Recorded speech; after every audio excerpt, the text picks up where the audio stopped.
First, Senator Kramer, thank you so much for bringing up this bill. It's very necessary, and I think that you're one of the few people that actually wants to make a difference.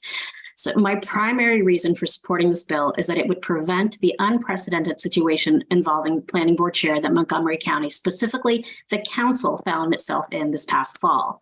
If you'll recall, it all started with revelations that the chair kept a full bar in his office and regularly hosted drinks with colleagues.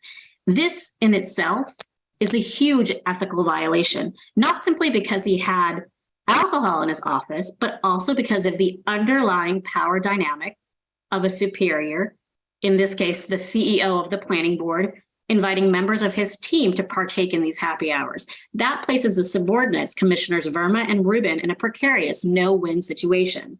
In corporate America, Anderson would have been fired immediately. But because there were no structures in place, the council sat on this, and then in a bizarre move, lumped Anderson's infraction with that of Verma and Rubin in a press release signaling that all violations were equal. They were not. We only later discovered that Verma and Rubin's violation were that they didn't tattle on their boss. Why the lack of transparency from the council? There has to be proper rules in place so the public understands what is happening in their own government. It seems to me that the council is largely unregulated and operates with absolute power. I still don't understand why the entire planning board was dismissed. For the first time ever, just this past fall, I wrote to government officials because I wasn't being heard by the Parks Department. They were condescending, they were dismissive, and I thought, you know what, I'm going to try writing to the planning board, and I did. And guess what? The two people that I wrote to wrote back and followed up with me. Those were Commissioner or Vice Chair Verma and Commissioner Patterson. They followed up and they listened.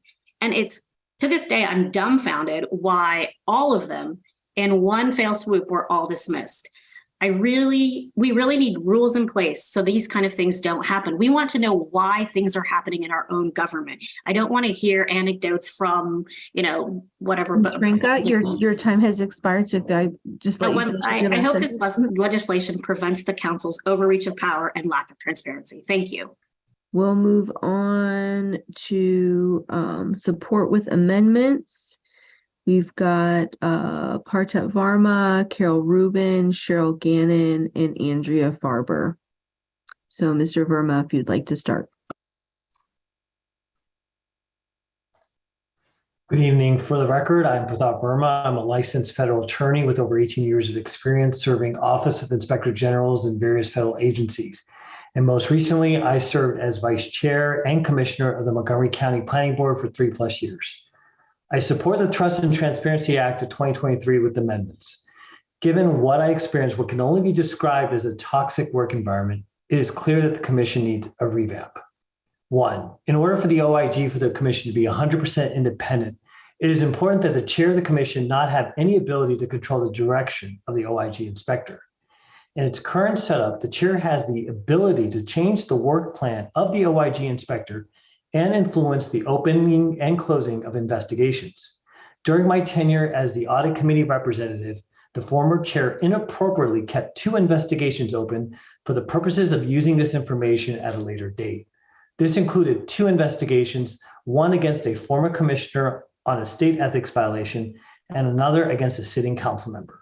In both instances, the former chair, in an abuse of power, directed the OIG inspector to not close out the cases when both cases were either resolved or had no active issues associated with them. Number 2, there cannot be one political entity in charge of the planning board. As someone who has experienced the political fallout of the chair scandal firsthand, I echo sentiments that the planning board should be as apolitical as possible. In the summer of 2022, I was directed by a sitting council member to fire Director Gwen Wright for insubordination. When I stated that I didn't think this was an appropriate action, that she only had a few months left before retirement, I was told, and I quote, "The board reports to the council and we are your bosses." After receiving this information, I immediately contacted the former chair and expressed what happened in the presence of Ms. Rubin. The former chair confirmed to the both of us that he too was directed to fire Gwen Wright for insubordination, and Ms. Wright was also notified.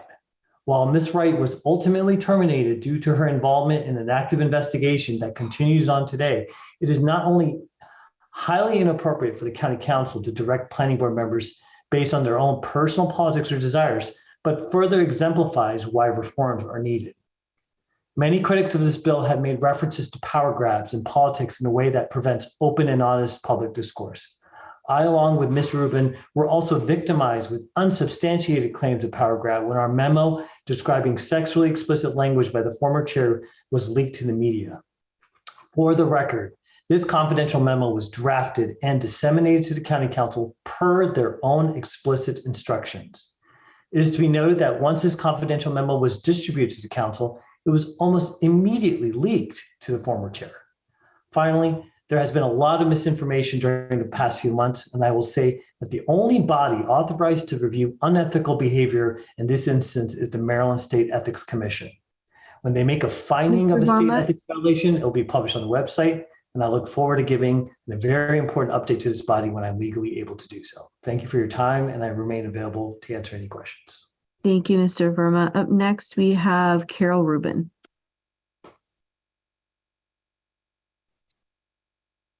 Good evening again. And for the record, once again, I'm Cheryl Rubin. As I indicated earlier, I've worked in commission leadership with the since 2005, most recently as a commissioner and member of the planning board. I support the Trust and Transparency Act with some simple amendments. First, I propose that the change in the appointment from the planning board chair to the executive, although it's not a new concept, and it's been and the executive had appointment authority over the board in the 80s. I think it's really best addressed as part of the restructuring task force as proposed in the other legislation. Therefore, I recommend this concept be deleted from the Trust Act. Changes to Section 15105 will assure more transparency concerning questionable action by commissioners that could result in discipline or even termination. The law already requires a written statement of the cause for possible removal and a public hearing. That process was not followed when the board was recently forced to resign. I still don't know why I was asked to resign. And when I asked about a public hearing, I was told, quote, "You get 2 minutes to make a statement, then we will vote to terminate you as the decision has already been made," end quote. As I've heard from much in public, that's not a public hearing, and I was feeling that I had no choice. So the following changes should be made to the legislation. The written reason for discipline or removal should be made available for public review at least 2 weeks before a hearing, with a copy submitted to the State Ethics Board for their review. Second, a provision should be added to specifically allow for a commissioner to be placed on administrative leave pending the outcome of the hearing. I've been committed to serving the residents of Montgomery County for most of my 40-year career. I was honored and I was proud to be appointed unanimously with a swell of universal support from residential communities, special interest groups, and business organizations. But during the ongoing investigation of inappropriate behavior by the former chair, the commission continued to conduct its business with integrity and accordance with law. The council took action before that investigation has been concluded. In fact, Director Wright was terminated because she intentionally interfered with that investigation using government resources.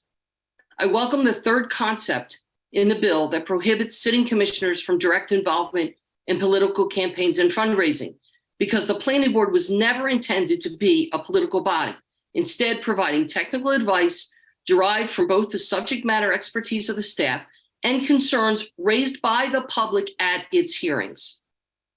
Finally, I recommend adding a requirement for the commission to create and fill a position of compliance officer. Ms. Rubin, you're at time, so I'll let you finish your last sentence. Thank you. I recommend adding a requirement for the commission to create and fill a position of compliance officer to assure that it follows open meetings and MPIA. Thank you very much. Thank you, Ms. Rubin. I see Senator Kramer's hand raised for a question.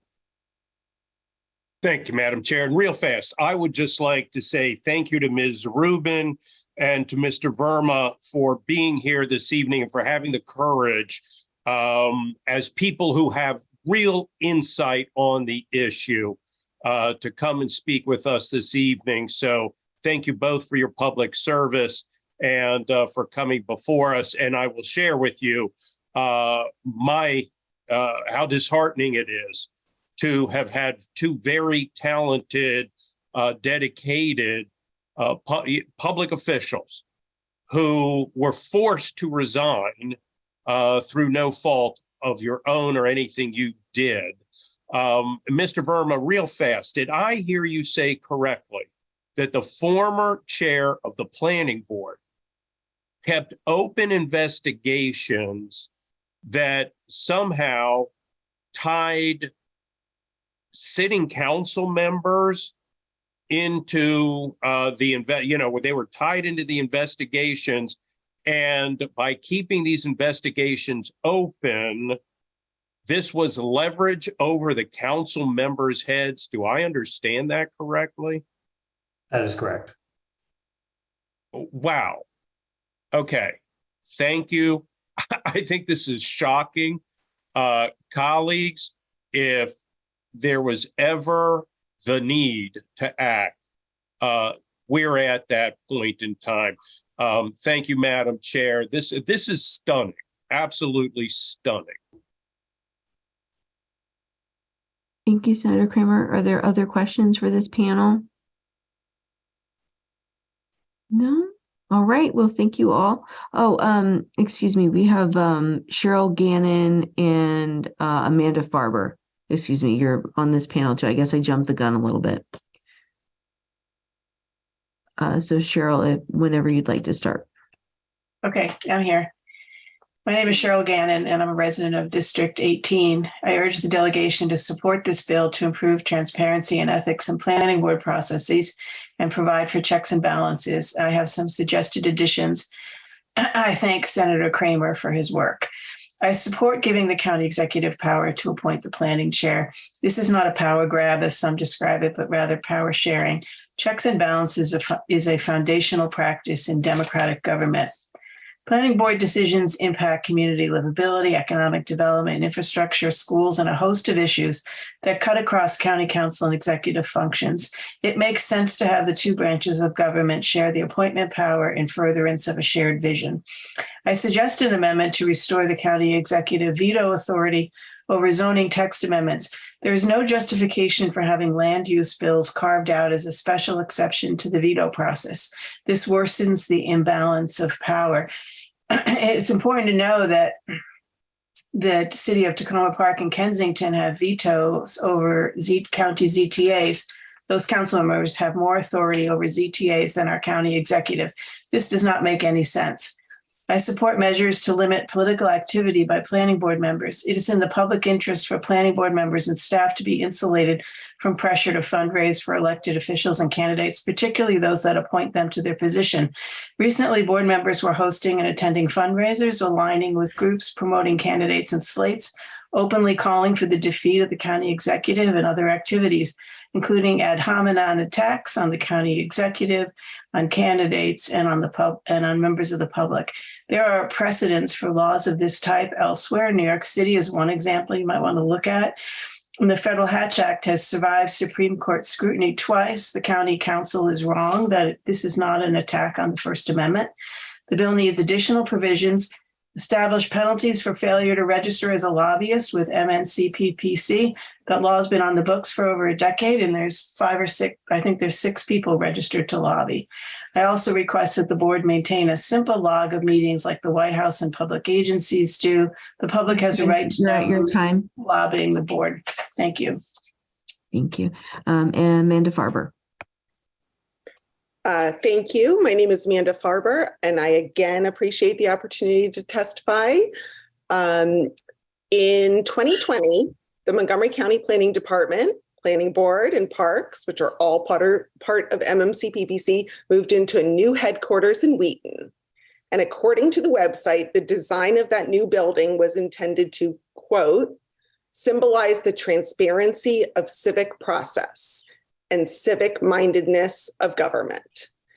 But the physical symbol of the building is meaningless without public trust in the transparency and processes and decisions which occur inside of that building. So now, does some really good work happen at Park and Planning? Absolutely. Are there many excellent employees? Absolutely. The goal is not to take away from that, but to improve on it. The narrative that any problems at Park and Planning are due only to individual personnel matters ignores the facts that there were other concerns raised well before the events that boiled over into public view.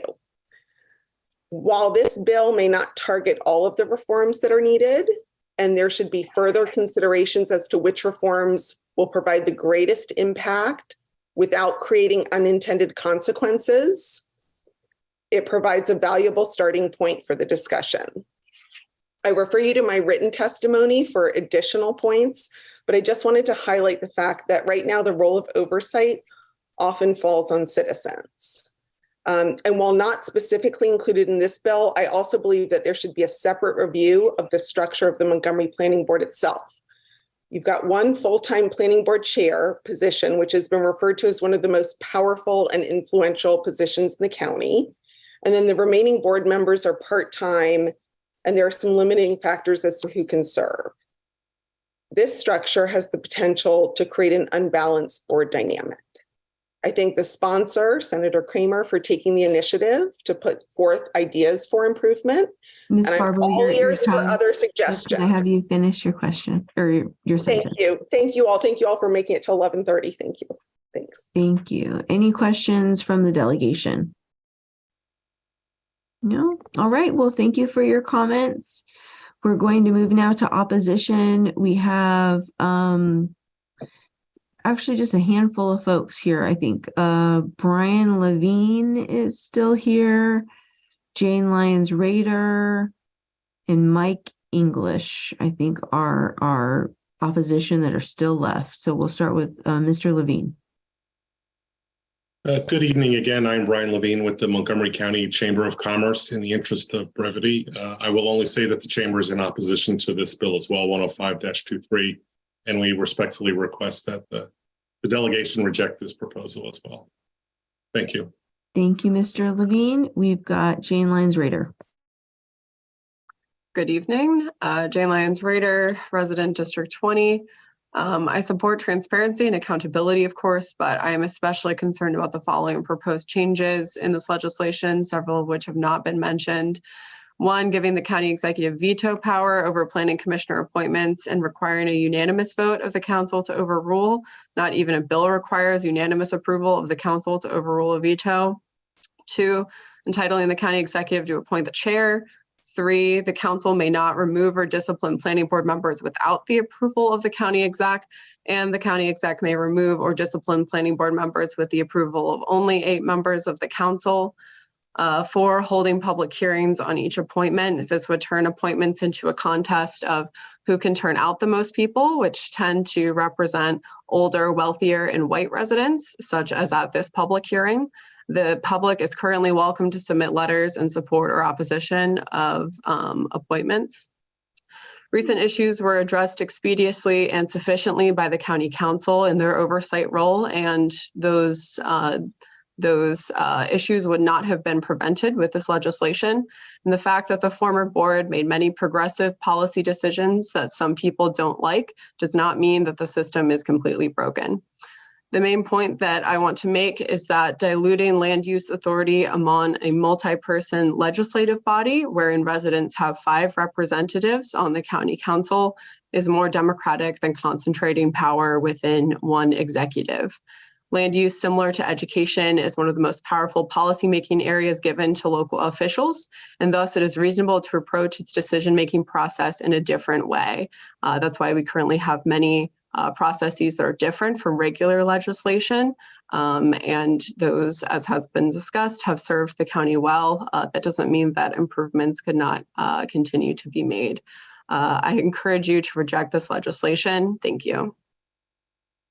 Just in time. Perfect. And Mike English, you're up next. Thank you. I will second everything Ms. Lyons just said. I'd also like to call especially attention to the fact that it requires a unanimous vote of the council to override a veto. Contrary to the senator's description, I would not call that a small role. that the executive has in naming the members of the body. And yeah, I also, frankly, the transparency elements of this legislation are largely well and good to me. I think that they are undercut by being in the same bill as a piece of legislation that grants broad powers to the county executive to have more oversight over land use than they now have. And if they were a separate bill, that would be one thing. I'll also point out that many people bringing up the open meetings violations and other issues that the planning board achieved are ignoring, I believe it was 60, it was at least several dozen open meeting violations that the county executive's offices had. So I don't know why there's this presupposition that the county executive will do a better job of being transparent with these efforts. We want to strengthen the inspector general and all that. I have no objection to that, but I prefer it to be in a separate piece of legislation. And similar to what Jane had said before, just because people are not agreed with does not mean they are not being listened to. There are a lot of people that are used to getting their way that are finally not when it comes to housing. And I understand that's upsetting, but that does not mean they're being ignored. That's all I have to say.